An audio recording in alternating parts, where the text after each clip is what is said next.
تو میرے خیال شاہی میں آگے یہ تو سپریم کورٹ کے حالات کا آپ نے وہ کیا ہے، لیکن اب آنے والے دنوں میں ایک بڑی اور اہم ڈیولپمنٹ ہونے جا رہی ہے، اور وہ ہے کانسٹیٹیوشنل بینچ کے حوالے سے۔ اس پہ جو میڈیا پہ رپورٹ ہوا کہ پیپلز پارٹی اور مسلم لیگ نون کے درمیان کچھ اختلافات سامنے آئے، اور وہ اختلافات اس وجہ سے آئے کہ پیپلز پارٹی چاہ رہی ہے کہ جو پارلیمنٹ سے دو حکومتی یا ٹریجری بینچز سے جانے ہیں نام، وہ دونوں پیپلز پارٹی کے ہونے چاہیے۔ اس پہ انہوں نے ریزن جو بتائی وہ یہی کہ کیونکہ مسلم لیگ نون کے دو ممبرس آلریڈی اس میں ہوں گے جوڈیشل کمیشن کے ممبران کے طور کے اوپر، وہ ایک لا منسٹر اور دوسرے اٹارنی جنرل، تو اس لیے یہ دونوں جو سیٹیں ہیں وہ ہمیں دینی چاہیے۔ اس پہ شاید مسلم لیگ نون اور ان کا وہ ہوا، کوئی اختلافات ہوا، لیکن وہ معاملہ ریزالو ہو گیا۔ میری ابھی کچھ اس ریکارڈنگ سے پہلے جو ہے کچھ ذرائع سے بات ہوئی، اور اس حوالے سے میں نے پوچھا تو یہ بتایا گیا کہ عرفان صدیقی صاحب اور ان کا نام فائنلائز ہو کے چیئرمین سینٹ کو بھیجا گیا۔ سینٹ سے جو ہے عرفان صدیقی صاحب اور شبلی فراز صاحب، یہ دونوں لیڈر آف ہاؤس اور لیڈر آف اپوزیشن ہیں، اور قومی اسمبلی سے دو جو نام بلاول بھٹو اور ان کا عمر ایوب صاحب کا، وہ بھی دونوں اسپیکر کو بھیجے گئے اور تقریباً فائنلائز ہیں۔ اس پہ جو ذرائع یہ بتا رہے ہیں کہ یہ آج شاید اور یا کل دن کو نوٹیفائی ہو جائے گا جوڈیشل کمیشن کے لیے، یہ جو پارلیمنٹ کی طرف سے نام ہے اسپیکر وہ کر دے گا، اور جو ایک سول سوسائٹی سے بھی ایک نام فائنلائز کرنا ہے اسپیکر نے، یہ ہو جائے گا۔ تو ود ان نیکسٹ 48 آورس جو میرے ذرائع یہ بتا رہے ہیں کہ جوڈیشل کمیشن بننے کے بعد اس کا اجلاس بلایا جا سکتا ہے، اور 48 آورس کے دوران ہی جو کانسٹیٹیوشنل بینچ ہے اس کے بننے کا جو ہے وہ شاید اعلان ہو سکتا ہے یا فائنلائز کر سکتی ہے حکومت۔ اب اس میں دیکھنا یہ ہے کہ جو حکومت کا کیا پلڑا بھاری ہوگا اس جوڈیشل کمیشن کی، اگر اس کی اوور آل کمپوزیشن کو دیکھا جائے، اور کیا اب حکومت اپنے من پسند، جس طرح کہا جا رہا ہے کہ ججز کو تعینات کر سکتی ہے یا نہیں کر سکتی، کیونکہ اس میں ایک چیز جو میں یہ سمجھتا ہوں بڑی امپورٹنٹ ہونے جا رہی ہے، وہ یہ ہے جو کل میں نے ادھر ہی وہ ڈسکس کیا تھا جسٹس منصور علی شاہ کے جو قریبی ذرائع نے یہ بتایا تھا کہ ہم آئینی ترمیم جو 26ویں ترمیم ہے اس کے کانسٹیٹیوشنل جو اسپیکٹس ہیں اس کو ایگزامن کرنا چاہتے ہیں۔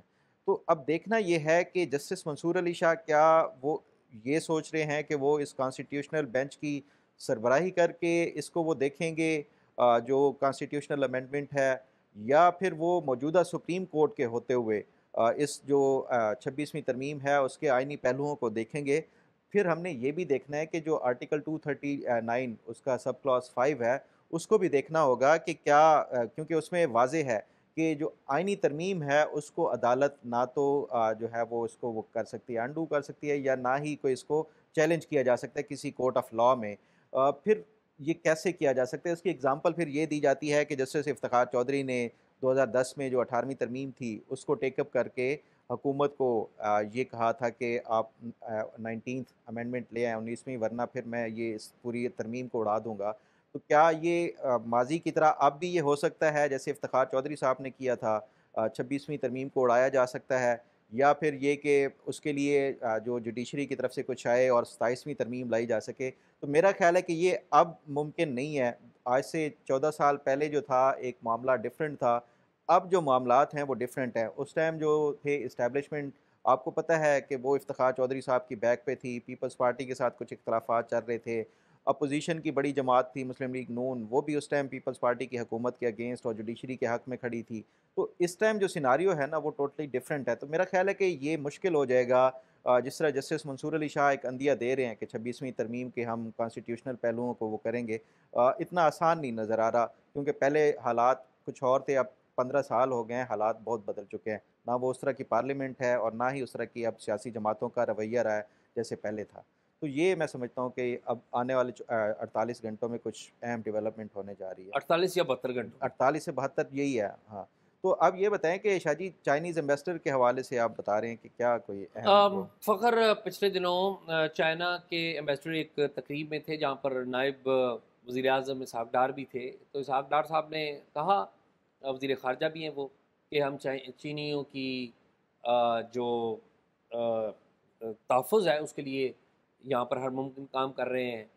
تو وہ تقریب تھی ایک، تو اس میں پھر چینی سفیر نے کہا کہ نہیں یہ ایسا نہیں ہے، یہ ایسا ہے، جو کہ اس طرح سے وہ سفارتی آداب نہیں ہوتے کہ جب آپ ہوسٹ کنٹری ہو تو بول لیں۔ تو آج وزارت خارجہ میں تھا، بریفنگ تھی، تو اس پہ جو ہماری ترجمان ہے ان سے سوال کیا گیا کہ انہوں نے کہا جی چینی جو سفیر ہیں ان کا بیان حیران کن تھا، اور پاکستان اور چین کے جو تعلقات کی جو روایات ہیں ان کی عکاسی نہیں کرتا. چین کے ساتھ ہمارے بڑے قریبی تعلقات ہیں، اور پھر انہوں نے یہ بھی کہا کہ ہم چین کے ساتھ بڑے گہرے تعلقات کے ساتھ ساتھ ہمارا ایک انگیجمنٹ ہے، مستقل بنیادوں پر انگیجمنٹ ہے. تو یہ جو اسٹیٹمنٹ ہے بڑا اہم ہے. اور بعض لوگوں نے اس بات کو یہ کہہ دیا کہ جی پاکستان نے کوئی احتجاج کر دیا ہے چینی سفیر کو بلا کر احتجاجی مراسلہ، جو کہ بالکل فیک نیوز تھا. نہ احتجاج کیا گیا، نہ چینی سفیر کو بلایا گیا. چینی سفیر کو پاکستان میں بڑی عزت ہے، اور وزارت خارجہ اس کو بالکل ظاہر ہے مانتی ہے، قبول کرتی ہے. تو بعض جو لوگ ہیں خود چائنا ایمبیسی کے بھی اور وزارت خارجہ کے بھی، ان کی جو رائے ہوتی ہے وہ سرکاری رائے ہوتی ہے، کوئی کسی کے خلاف نہیں ہوتا یا کوئی اس طرح نہیں ہوتا. تو یہ ایک ہے جس کو غلط رپورٹ کیا گیا، یعنی کہ ترجمان نے کہا کچھ اور اس کو بنا کر کچھ رپورٹ کر دیا گیا which was wrong. اچھا، تو یہ عافیہ صدیقی والا کیا معاملہ ہے؟ عافیہ صدیقی والا معاملہ حالانکہ پرانا ہو گیا، لیکن یہ سوال بھی وزارت خارجہ میں ہوتا رہتا ہے. معاملہ صرف اتنا سا ہے کہ جو شہباز شریف ہیں انہوں نے ایک خط لکھا ہے امریکی صدر کو. خط کیا لکھا ہے کہ آپ کو پتہ ہے کہ جو عافیہ صدیقی ہیں ان کو 86 سال کی قید سنائی گئی ہے، وہ امریکی جیل میں، اور امریکی جیل میں ہونے کی وجہ سے کنوکٹڈ ہے. جو بھی شخص کنوکٹڈ ہو تو اس کے اوپر اس قیدی کو جس طرح رحم کی اپیل کرتے ہیں تو وہ اپیل کرنے کا حق ہوتا ہے صدر کو، مرسی اپیل. تو وزیر اعظم نے شہباز شریف نے خط لکھا ہے امریکی صدر کو کہ اس پہ آپ غور کریں، یعنی کہ سمپتھیٹکلی غور کریں. کیوں لکھا خط؟ یہ بات بھی آج وزارت خارجہ میں ہوئی. اس کی وجہ یہ ہے کہ پاکستان کے جو لوگوں کے، پہلی بات ہے کہ جن حالات میں عافیہ صدیقی کو 9/11 کے بعد گرفتار کیا گیا وہ بڑے عجیب و غریب تھے، لیگل نہیں تھے.